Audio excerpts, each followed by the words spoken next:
The thing about fear is that it has a smell. Rael Voss knew this the way a soldier knows it. Not from a textbook, not from a briefing, not from the careful clinical distance of a xenopsychology module. He knew it from standing in corridors and watching men hold themselves too still. Their shoulders pulled in just a little, as if by making themselves smaller, they might slip beneath the attention of something enormous and indifferent. He'd smelled it on himself once, a long time ago. He'd spent the years since making sure he never smelled it again. He was thinking about none of this as he stood before the installation. The exhibit occupied the entire eastern bay of the Ardennes Station Cultural Annex, a cavernous room with high ceilings of polished obsidian composite and lighting rigs that had cost more than Rail's first 3 contracts combined. 47 pieces, 8 months of work. His work, the strange, restless outpouring of a man who had spent 11 years in the Deep Survey Corps and come home to find that he no longer knew what home meant. Each piece was a composite, salvaged materials from first contact sites, human and alien, fused into objects that were neither one nor the other. Bone lattice from the Vesh ruins wrapped in printed titanium. Bioluminescent kelp analog from the Murat Ocean sealed in pressed silica. A single Dominion scout helmet, cracked along the visor seam, nested inside a shroud of recycled EVA suit fabric, its interior filled with small folded paper birds. The kind his sister Lena used to make when they were kids, because she said everything needed something living inside it. He hadn't known why he kept that particular design principle when he made the piece. He'd sat in the studio at 2 in the morning, with the helmet in his lap, and the birds in a pile beside him, and felt, without being able to articulate it, that the birds had to go inside, not displayed beside, not mounted around, inside. As if concealment was part of the argument the piece was making, though he couldn't have told you what the argument was. He'd finished it in a single sitting, slept for 14 hours, and when he woke up, he still couldn't tell you if it was good. He could tell you it was true, which his sister had once informed him was the only review that mattered. He'd been less sure of that lately. The Survey Corps gave you certain things, and took certain things, and it was not always obvious at the time which was which. It gave you spatial reasoning, pattern recognition, the ability to process threat in the time it took your coffee to cool. It gave you 11 years of seeing the galaxy for what it was, vast and indifferent and populated by intelligences that would not have chosen to share it with you if they'd been given the option, but had not been given the option. And so here everyone was, negotiating the fact of each other's existence at the edge of a very large frontier. It gave you the equipment to survive that negotiation. What it took was harder to name. A certain ease with stillness, the ability to sit in a room without cataloging exits, the confidence that a moment of quiet meant nothing was about to change. Rail stood in the gallery he'd built and felt the exits. 4. The main entrance on the south wall, currently open. The east service door, currently closed. The emergency exit on the north wall, behind the Merit series. The overhead skylight, which didn't open but which he'd noted anyway, because the Corps trained you to note it anyway. You're going to walk through your own opening looking like someone's about to execute you, said Lena, appearing at his shoulder with 2 glasses of something amber. Rail took the glass without looking at her. I'm fine. You've said that word 11 times in the last hour. I counted. You have too much free time. I took the day off to be here. She clinked her glass against his. Also, your collar is crooked. He straightened it with one hand. The room was filling the kind of crowd that an opening like this drew on Ardennes Station, which was not a rich planet but was a curious one. Survey Corps veterans, in their civvies, trying not to look like veterans. Station administrators making the rounds with their particular brand of careful enthusiasm. Traders, academics, 2 journalists from the cultural feed, a delegation of off-world buyers his agent Hannah had spent 6 weeks personally cultivating. Rail watched them move between the pieces and tried to read their faces and found he couldn't, which was unusual. He'd always been good at reading rooms. The Survey Corps trained you for it. Pattern recognition, behavioral baseline, the small deviations that told you whether a situation was stable or about to stop being stable. What he could not read tonight was himself. The Vesh piece, Lena said, tilting her head toward the far wall. The couple by the buffet have been standing in front of it for 12 minutes. I know. That's the one you almost destroyed, isn't it? 3 months ago, 2 in the morning, you had a cutter in your hand. And then I didn't destroy it, because I called. Because you called, he agreed. He turned the glass in his fingers. I don't know if any of it is good, Lena. I genuinely don't know. She was quiet for a moment. The couple by the Vesh piece had moved closer to it, the man reaching out as if to touch the bone lattice, then pulling his hand back, which was the right instinct in a gallery, and also the right instinct in a first contact zone, which was probably not a coincidence. Then she said, in the voice she used when she meant something seriously, "It doesn't matter if it's good, it matters if it's true." He looked at her. She had the same eyes he did, the family look, dark and a little too direct. The kind of eyes that people sometimes found uncomfortable because they paid attention. Lena had never been in the Corps. She'd gone the other direction. Civil administration, the kind of work that kept a station running from the inside, rather than extending its reach into the dark. 11 years of him out there had made her practical in a specific way. She didn't worry about the things she couldn't control, and she didn't pretend to understand the things she hadn't seen. She just kept showing up, which was its own form of skill, and probably a harder one. "You went out there for 11 years, she said. "You saw what we're dealing with. All of it, the Dominion, the Maret complexes, the Vesh. All those things that don't think the way we think and don't feel the way we feel and would sooner repurpose our solar system than acknowledge that we exist in any meaningful sense. And you came back, and you made something. That's the whole story. That's the only review that matters." Rael opened his mouth to say something dismissive and found he couldn't. Hannah materialized beside him, his agent's expression a careful composition of professional warmth. She had the gift, rare and valuable, of looking genuinely pleased to see everyone. "The Kareth buyers," she said quietly, "are serious. They've asked about the Maret series specifically. I need you to come speak with them. Give me 2 minutes." 1. She smiled and drifted back into the current of the crowd. Rael finished his drink, set the glass on a passing server's tray, straightened his collar again, a gesture that had become habit, something to do with his hands in a room where he wasn't sure what his hands were for. "Go," Lena said. "I'll be here." He went. The Kareth buyers were 2 women. He'd forgotten their names the moment Hannah said them, a bad habit he'd spent years trying to correct. Who asked the right questions in the measured cadence of people who had money and knew how to use it. He talked about the Maret series, the way the kelp analog bioluminesced in response to sound, which was not something he'd planned but had discovered by accident when a piece of debris from his workshop had struck the sealed silica and the thing inside had lit up like a small sun. He'd rebuilt the entire piece around that accident. That was how most of the best things happened, he told them. You found the accident and you followed it. The women listened carefully. They asked about provenance. Where had the kelp analog been sourced? What were the export clearances? Was the bioluminescence sustainable, or would it decay over a standard exhibition period? Standard due diligence questions, the kind any serious buyer asked. He answered them honestly. Hannah was making the face she made when a sale was imminent, and Rael was in the middle of a sentence about material sourcing when he saw it. His work tablet, the worn one, the brushed gray case with the small dent in the upper right corner, where he dropped it on a survey rock 3 years ago. It was sitting on the drinks ledge by the east corridor entrance, and it shouldn't have been there. He'd left it in his jacket pocket, he was almost certain, and then it wasn't sitting there anymore. Because a figure in a dark coat had picked it up and was walking, without hurrying, toward the corridor door. Rael stopped mid-sentence.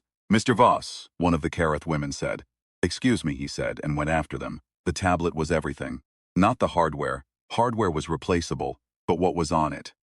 10 years of field survey data, personal records, correspondence with sources in the Survey Corps that he had promised would remain private, and the entire client network that Hannah had built with him over 4 years, annotated with notes that were frank enough to end several important relationships if they were made public. He'd been meaning to wipe the local copies for months.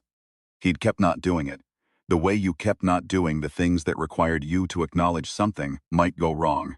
He went through the corridor door and into the service passage beyond, which was dim and smelled of recycled air and coolant. The figure was ahead of him, moving steadily, not running. Rael lengthened his stride. He said, "Stop." The figure stopped. They were standing in a junction where 2 service passages met, and the lighting was poor. A single strip of amber emergency lighting along the ceiling, the kind that stations used in secondary corridors to preserve power. The figure turned around. Rael looked at his own face, not a reflection, not a mask, not the blurred misrecognition of dim light and anxiety. He stood in that service corridor junction and looked at a face that was his face. And the face looked back at him, and neither of them moved for a moment that stretched into something that had no natural duration. The other him was wearing this clothes. The same slightly too long jacket he'd owned since the core. The same survey boots with the reinforced toe. The same small scar along the jaw from a Vesh debris strike. In the third survey year, the one the field medic had sealed with 2 staples and called character building. It was holding his tablet in one hand, loosely the way he held things when he wasn't thinking about them. He understood, in the first 2 seconds, that this was a test of his training. Not because the Corps had prepared him for this exact scenario. No training module covered meeting yourself in a service corridor, but because the Corps had prepared him for the general class of situation of which this was a member. Something deeply wrong presenting itself in front of you, and the wrong response being the one your body wanted to make, which was to recoil, to process, to take the time you didn't have. The right response was to buy time while your mind caught up. "What are you?" Rail said. His voice came out flat and controlled, which surprised him. "Survey Corps, 11 years. You saw strange things and you processed them or you died." The other him tilted its head. The gesture was exact.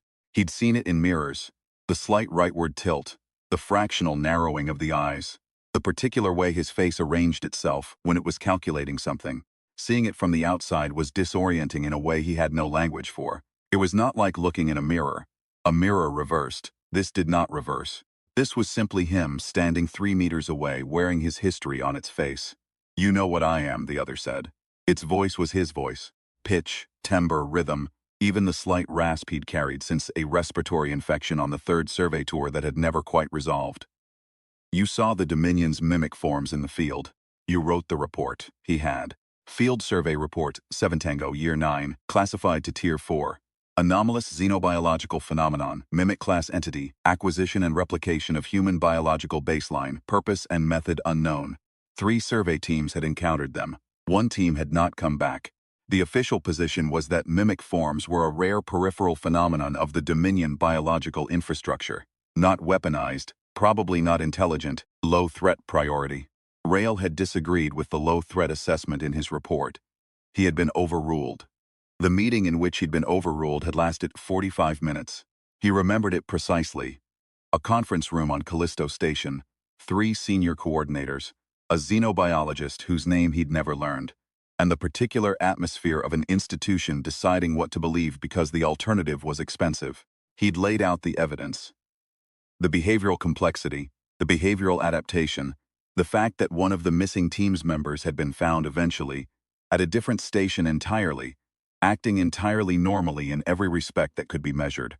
Before something had finally noticed that the behavioral baseline was off by 4.7% on 17 metrics, which was a small deviation and a large one simultaneously depending on how you weighted it. They'd listened. They'd thanked him. They'd filed it at Tier 4. He had not thought about the report since. He had spent 3 years not thinking about it. "The Corps knows about you," he said.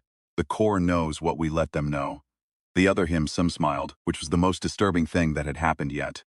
"We've been here a long time, Rail. Longer than the station. Longer than the Survey Corps. We move through your populations and we study you and we report back, and we have been doing this since before your species reached the outer belt." "What do you want?" "Completion," the other him said simply. "The process requires a full replacement, clean succession.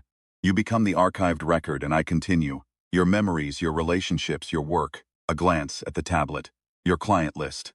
Everything that makes you contextually legible to the humans around you, so that I can continue the study without interruption. What happens to me?" "You persist, in a diminished sense. The archive is not comfortable, but it is not painful." It paused, and the pause had the texture of a consideration, something being weighed, some small decision being made. "This is not a negotiation, Rail. I'm telling you as a courtesy. Most subjects don't receive one. Why am I getting a courtesy?" It tilted its head again. The gesture was exactly his, and the exactness of it was what finally made something cold move through him. Not fear, or not only fear, but something more specific and more clarifying. This thing had been watching him long enough to become him in detail, to absorb not just his face and voice but his habitual movements, the small physical vocabularies that a person accumulates without knowing. It had been inside his life. It had been close enough to study the scar angle and the tilt of his head and the way he held things loosely when he wasn't thinking. How long before this gallery opening had it been present in some form, watching, accumulating? How many times had he passed it in a corridor, it or one of its collection team, and not noticed? The thought was not pleasant, but it was useful, in the way that unpleasant thoughts often were. It stripped the situation of ambiguity and left only the problem. Because the other him said, "Your work is interesting. You were the only surveyor who understood what the Vesh ruins meant, the only one who recognized the structural grammar in the Merit complexes. You see patterns, Rail. That's rare in your species." A pause. "It would be inefficient to archive that without acknowledging it. You're paying me a compliment before you erase me. I'm explaining why this succession was authorized at all. Your position in the xenoartistic community gives us access to the core-adjacent network in ways that standard infiltration doesn't. Your sister's military clearance. Hannah's trade contacts. The Kareth buyers who are not buyers. A small, exact smile. You've been more useful than you knew." The cold thing in Rail's chest had clarified further, sharpened from fear into something that felt almost like focus. He'd felt it before, on the third survey tour, when a Dominion drone swarm had cut off his team's extraction, and he'd had to find another way home. On the 9th tour, in the Vesh ruins, when the structural collapse came without warning, and he'd run the calculations on the fly, and found a path through debris that the models said didn't exist. The feeling wasn't courage. He wasn't sure what courage was, exactly. It was more like the moment when the problem became specific enough to solve. The problem right now was specific. The mimic form was biological. Survey Report 7 Tango had noted that mimic forms were biological, not mechanical. They were warm-bodied, they breathed, they had all the physiological markers of a living organism because they were one. The Dominion grew them, probably, the way the Dominion grew most of its tools. Which meant the other him could be hurt. The second thing Report 7 Tango had noted, which Rail himself had written, was that mimic forms were calibrated to their target's baseline. They replicated exactly, which meant they shared the target's vulnerabilities as well as their features. A mimic form built on a human baseline was at minimum as fragile as a human. The third thing, they prioritized data preservation. The archive it had mentioned, the absorbed identity, the collected self, was the point of the exercise. Mimic forms would avoid actions that risked damaging what they'd already compiled, which meant it would try not to destroy him outright, because destroying him risked losing data. Rail did the calculation. It took approximately 3 seconds. He spent those seconds keeping his breathing even, and his hands still, and his face in the particular expression that the other him would recognize as the one he wore when he was about to agree to something, which was useful because it was the opposite of what he was about to do. "The Kareth buyers," he said. "How long have they been Dominion?" The other him blinked. Just a fraction of a second, just long enough. 18 months, and the intake assessment. Was it the service corridor or the? He threw himself sideways as he said it. The conversational pivot doing what conversational pivots did in every tense situation in every culture in the galaxy. It pulled attention toward the words and away from the body. The maintenance hatch was to his left, and he didn't know the code, but codes on Arden Station, secondary corridors, were 4 digits, and the default factory codes were never changed on secondary corridors, because nobody thought about secondary corridors, and the default was 0000, which was embarrassing but true. He hit the hatch, punched the code, and the hatch opened because of course it did. The service tunnel beyond was dark and narrow and smelled strongly allant. He ran. Behind him he heard the other him coming. Not running, not panicked, but moving with the deliberate efficiency of something that had already modeled the available exit routes and found them limited, which they were. The service tunnels on Arden Station were a maze designed by engineers who valued function over navigability, and Rael had spent 8 months preparing for this opening and had not in that time learned the service tunnel layout. But he had learned something else. He ran in the dark with one hand trailing the left wall, counting junctions. The Survey Corps gave you navigation instincts if you survived long enough. Dead reckoning, spatial memory, the ability to rebuild a map in your head from partial information. He was east of the cultural annex. The maintenance tunnels followed the structural grid. The structural grid on Arden Station ran north-south and east-west in a regular pattern, with junctions every 40 meters. He'd crossed 2 junctions, which meant he was approximately 80 meters east of the annex. His tablet was still with the other him. His tablet had the geolocation data for the station's emergency systems, downloaded before the opening in case. In a vague way, in the paranoid background habit of a Survey Corps veteran, in case something went wrong. He didn't have his tablet. He had his memory. He stopped at the third junction, pressing himself against the wall, breathing through his mouth to minimize sound. He could hear the other him moving in the tunnel, calm and systematic, probably dividing probability space the way a Dominion system would, narrowing the exit routes, closing the options. It was smart. It was built from his own pattern recognition, running on faster hardware. Rael needed it to make an error. The mimic forms, Report 7 Tango had noted, were not perfect. They were exceptional, but they were copies. And copies, by definition, lacked the things that couldn't be copied. The accidents, the irrationalities. The moments that had happened not because a person had calculated the optimal path, but because something in them had moved sideways for a reason they couldn't fully explain. And the sideways movement had turned out to matter. A mimic form built on Rael's baseline would have his surface decisions, his stated reasoning, his behavioral patterns as they appeared from the outside. It would not have the 3 in the morning. He'd been about to destroy the Vesh piece and had stopped, not because Lena called. Exactly, but because in the moment before she called he'd already stopped. For a reason he still didn't know. The call had just given him cover to acknowledge it. The copy would not know that Rael Voss in an emergency turned left. He didn't know why. It wasn't rational. But in 11 years of survey emergencies he'd checked. He had turned left first every single time. Left at the Dominion drone cordon. Left into the Vesh debris field. Left when the Marit complex flooded and the pressure gauge went red.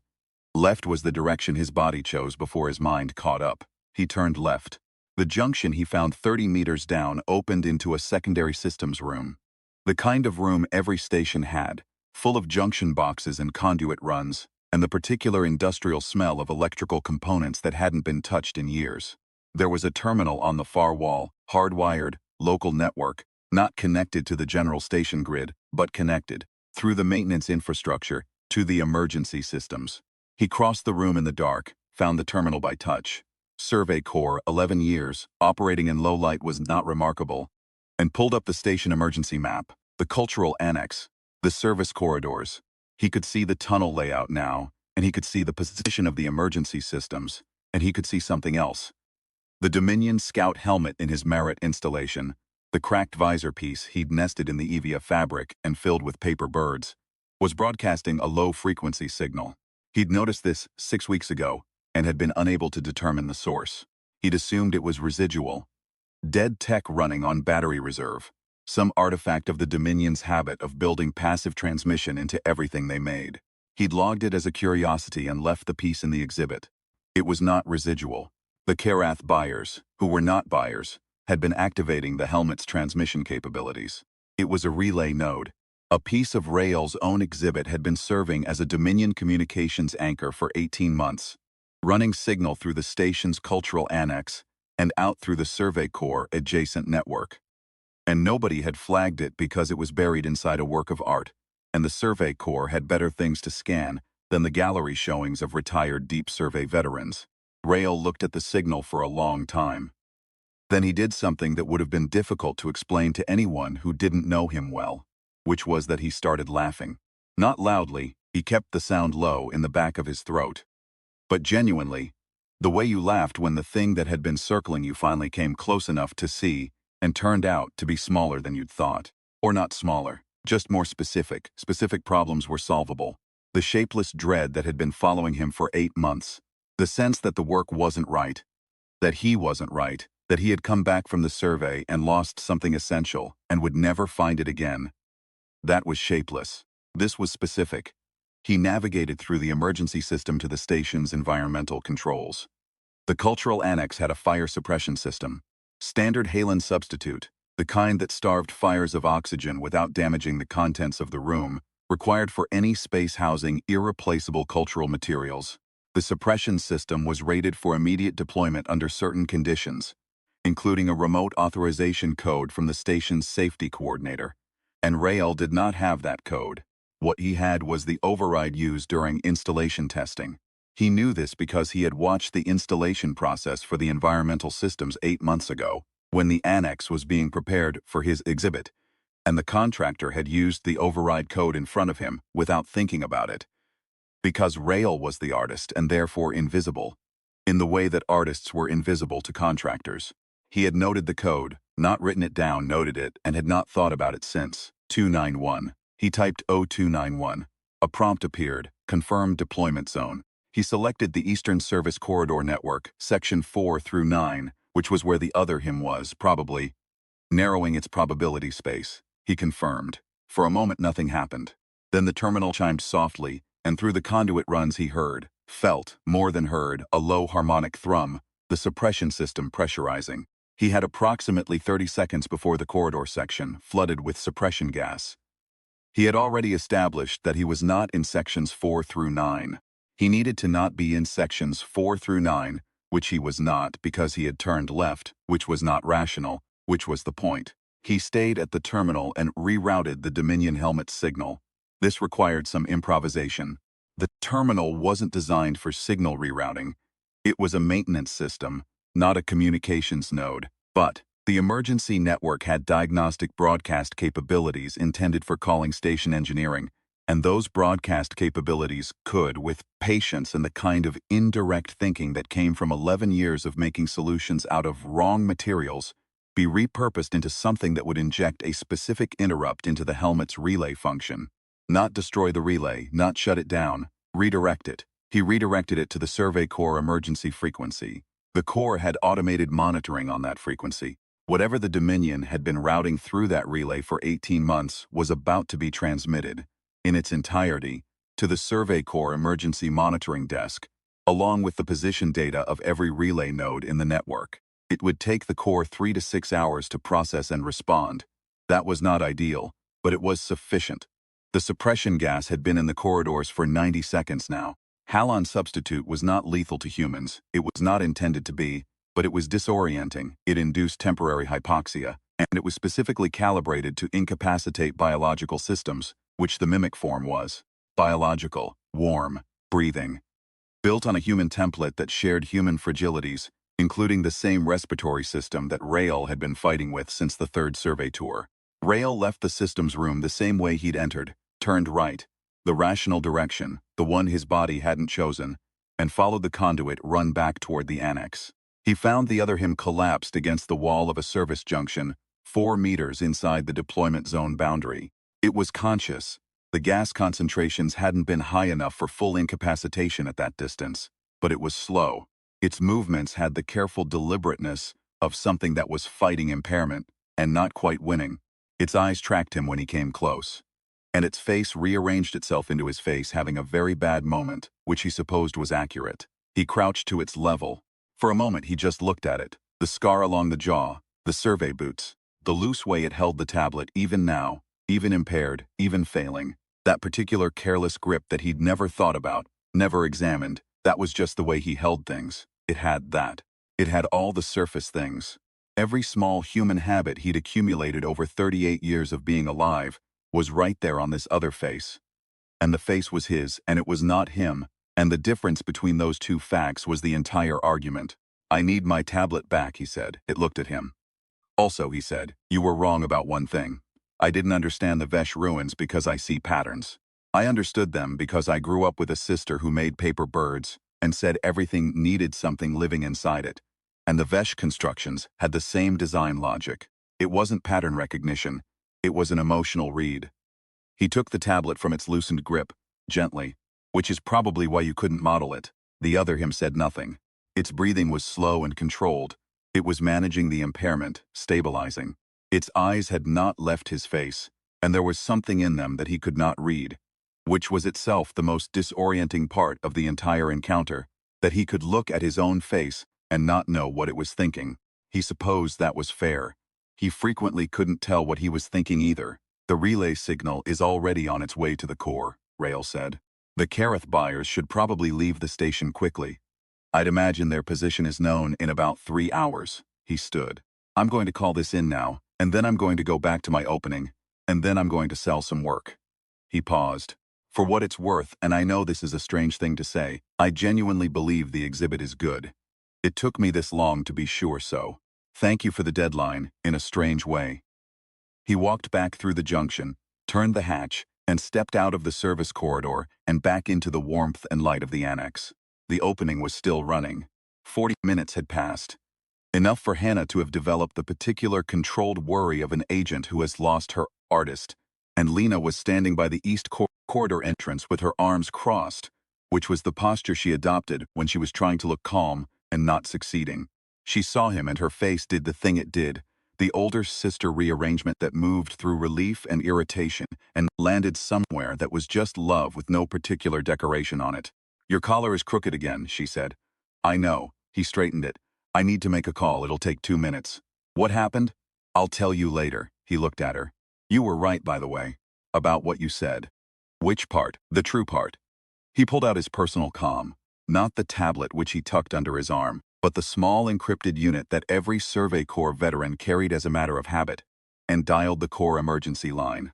While it rang, he looked across the annex at the Vesh piece, the bone lattice in the titanium, the cracked Dominion helmet nested in the Evia fabric, the small paper birds folded inside it, catching the gallery light. From a distance, in a room full of people looking at things they hadn't seen before, it looked like exactly what it was. A human object, assembled from the wreckage of encounters with things that didn't want humans to exist, saying, "We're still here. We keep making things. There is something alive inside everything we do, and you cannot copy that part. You can only replicate the surface of it, and the surface is not the thing." The core line picked up. "Survey Corps emergency. This is Coordinator Meta. My name is Rael Voss, Survey Corps veteran, retirement code 774. I'm transmitting a signal packet to this line from the Ardennes Station emergency frequency. Dominion relay data, 18 months of intercept plus position data for a mimic form infiltration cell operating out of the Ardennes Cultural District." He paused. "I also have a mimic form that will need secure containment. It's currently having a rough time in the Section 4 service corridor, East Block." A beat of silence on the line. "Copy that, Mr. Voss. Can you confirm the signal is already transmitting?" "Confirmed. It's been going for about 4 minutes. Hold your position. Teams are being dispatched." "I appreciate it." He glanced at Lena, who was watching him with the particular expression that accumulated over years of having a brother in the Deep Survey Corps. "One more thing, I'm at a gallery opening, and I have some people who drove a long way to see it, and I'd like to finish the event before your teams arrive. Is 90 minutes feasible?" Another beat. He could hear distantly the sound of a dispatch channel being opened. "I'll see what we can do, Mr. Voss." "Thank you, Coordinator." He hung up. Lena was still looking at him. "The exhibit pieces," she said slowly. "The helmet, relay node, Dominion signal, and the Karath buyers, not buyers. I'd give them maybe 2 hours to clear the station before Corps vectors in." Lena looked across the annex. The two women were at the drinks table, apparently relaxed. From a distance they looked like buyers. They looked, he supposed, like exactly what they'd told everyone they were. He'd spent 11 years learning that the most dangerous things looked exactly like they'd told everyone they were. "Should we warn them?" Lena asked. "They infiltrated a Survey Corps adjacent network for 18 months, Rael said. "Right." She was quiet for a moment. "So what now?" "Now I'm going to close the Moret series sale. If the actual buyers are still here, and then I'm going to have a drink, and then I'm going to watch the Corps show up and do their job." He looked at her. "Also, I need you to make more birds." She blinked. "What?" "For the next installation. I want more birds. Not just inside the piece. I want them structural. I want them part of the architecture. I've been thinking about it wrong. I've been putting the human things inside the alien material, as if they were hidden. I want them external. I want them visible." He was already sketching it in his head the way the ideas always came sideways, from an unexpected junction, while something else was happening. Everything we should make should have something living on the outside where anyone can see it. Lena looked at him for a long moment, with the face that meant she was deciding whether to say something practical or something true. She chose the true one, the way she almost always did. "How many birds?" she said. "A lot," he said. "However many it takes." He walked back into the gallery, toward Hannah, and the people who had come a long way to see what he'd made. And behind him the paper birds caught the light in their titanium nest. And the signal that had been running for 18 months was running now in a different direction entirely. And in the service corridor 4 junctions east of the annex, a thing that wore his face was breathing slowly through the impairment and waiting for the teams to arrive. And Rael Voss was already thinking about the next thing, which was the particular human affliction, or gift, depending on how you read it, of being unable to stand still in the face of everything that had tried to make you stop. The Karath women slipped out of the annex door at some point in the next 20 minutes. He noted it and said nothing, The core would handle what needed to be handled. He had not been in the field for 3 years and did not intend to act as if he were. What he was here and now was an artist with 47 pieces on the wall and a room full of people who were still looking at them. Hannah materialized at his shoulder again. "The merit buyers," she said. "Still interested. I told them you'd stepped away briefly and they didn't seem bothered." "Good. Are you all right?" "Yes." He thought about it. Actually, yes, this time. She looked at him with the professional warmth adjusted to something more direct. "You've been carrying something for months, Rael. This whole installation. Every time I came to the studio you looked like a man waiting for a verdict. I was, I think. And?" He looked at the room. The Vesh piece with its bone lattice and birds. The Marit series breathing their slow bioluminescent light. The cracked helmet in its shroud, waiting now for a different kind of signal than the one it had been carrying. 47 objects made from the wreckage of encounters with things that didn't need humans, and didn't want humans, and had underestimated humans in the specific way that everything eventually did. Which was to mistake the surface for the whole thing. And, he said, "I think the verdict is fine." He went to close the sale. 3 hours later, after the core teams had arrived and been remarkably discreet, Survey Corps, its best, knew how to be quiet. And after the mimic form had been transported without incident, and the relay signal had been fully intercepted, and the cultural annex had been thoroughly and invisibly swept, Rael sat with Lena in the empty gallery. The caterers were packing up. The lighting rigs had shifted to their post-event low setting, and the pieces cast long shadows across the polished obsidian floor. Lena had a glass of wine. Rael had water. He'd stopped drinking after the core call, which was a habit from the field. Clarity for as long as something was still moving. "What did it say to you?" Lena asked. She'd gotten the broad strokes. "It said I was interesting because I saw patterns, and it was wrong about why." Lena tilted her head. Not his tilt. Hers, different angle, a lifelong sibling distinction that no mimic form had ever studied, and therefore could never replicate. "What's the why?" "I see through things because you taught me to look for what's inside them." He was quiet for a moment. "Everything it knew about me was surface. The scar, the voice, the jacket. The way I hold things when I'm not thinking about them." He looked at his hands. "But it didn't know why I make the work. It had all the data and none of the reason. And the reason is the only part that runs the rest." Lena was quiet. "It nearly worked," he said. "I want to be honest about that. If it had made the approach differently, if it hadn't used the tablet, if it hadn't needed the physical confrontation, I don't know if the core would have had any way to find the relay. It was patient and thorough and very good." He paused. "But it had to become me specifically, and the specific part of me that it couldn't model was the part that doesn't run on logic. The left turn part." "The left turn part," Lena repeated. "I always turn left in emergencies. I don't know why." She looked at him for a long moment. Then she said, "When you were 8 and we were in the old apartment on Lassiter Street, there was a fire in the building across the alley. You were watching from the window, and you turned left to tell me." She was watching him. "I'd gone left to get you a glass of water. If you'd turned right, you would have been alone when you saw it." He stared at her. "You've been turning left toward me ever since," she said. "In case I'm there." He sat with that for a while. The idea of a behavior pattern that looked irrational from the outside, and was, from the inside, the most rational thing he'd ever done. Turning toward the person who might be standing to his left with something he needed. Turning toward her every time without checking, because the one time he'd checked she'd been there, and the body remembered what the mind had filed away. The mimic form had modeled the turn. It had probably modeled it as a random directional bias, a quirk, a noise signal in the behavioral data that couldn't be predicted or explained, and therefore had to be weighted low. It had been wrong to weight it low. The turn wasn't noise. The turn was the whole signal, if you knew how to read it. Outside the high windows of the annex, Ardennes Station's day cycle was ending. The exterior lights, shifting from the pale gold of simulated afternoon to the deep blue of simulated evening. A daily performance of a sky that wasn't actually there. For the comfort of people who had come from places that had real ones. It was an artificial thing, and it was also true. "The next installation," he said. "I want to start planning. Birds on the outside, and other things." He was looking at the helmet piece, the Dominion tech, the Eva shroud, the paper birds. "I want to make something about this. Not literally, but the shape of it. The thing that's a copy and doesn't know what it's missing. The difference between the mirror and the face." Lena refilled her glass. "Chiral," she said. He looked at her. "That's the concept." things that aren't identical to their mirror image. You could call it that. He thought about a thing built on his surface, running his patterns, unable to find the left turn because the left turn didn't come from pattern.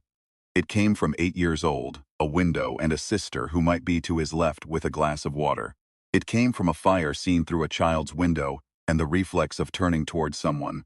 It came from all the things that happened before you were the person who got surveyed, before you were the sum of your behavioral data. In the unrecorded years when the person you were going to be was still being made by things too small to measure. That was what a copy couldn't get. Not the scar, not the voice, not the jacket. Those were easy. What a copy couldn't get was the 8-year-old at the window, and the sister who went left to get water. Because those weren't in any file, any report, any behavioral archive. They were in the body. In the turn, chiral, he said. He reached over and took her glass and had a sip of the wine, which was not what he'd have chosen but was what she'd chosen, which was a different thing entirely, and tasted accordingly. She made a small noise of protest and took it back. He let her. Outside, the station evening deepened. Inside, the pieces held their positions in the changed light, and Rael Voss sat in the gallery he'd built and felt, for the first time in longer than he could say, like a man who had found the true outline of the thing he was trying to make. Not its surface, not its pattern, but the living thing running underneath, which no copy could replicate and no mirror could catch, because it turned left when logic said right, and it made paper birds and put them where anyone could see. And it had a sister who went to get water and came back, and kept coming back, which was the oldest human story there was, and the one that nothing else in the galaxy had yet figured out how to tell.